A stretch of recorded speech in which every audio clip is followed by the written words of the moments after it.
24 September सत्यशोधक दिवस साजरा करण्यात येत आहे। तर या दिवशी नेमका म्हणजे जे सत्यशोधकचं महत्त्व आहे ते म्हणजे खास करून दलितांसाठी आणि महिलांसाठी। तर मी सर्वप्रथम महिला या आयोजन महिलाच्या हिशोबाने बोलायला गेलं तर पहिली शाळा प्रथम शाळा मुलीसाठी म्हणजे ज्योतिबा फुले आणि सावित्रीबाई फुले यांनी काढली।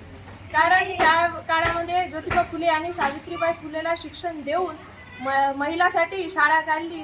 याकरता आज आपण इथे उभा आहोत। महिलाची एवढी प्रगती झाली नाही तर पहिले चूल आणि मूल याशिवाय महिलांसाठी काहीच नव्हतं।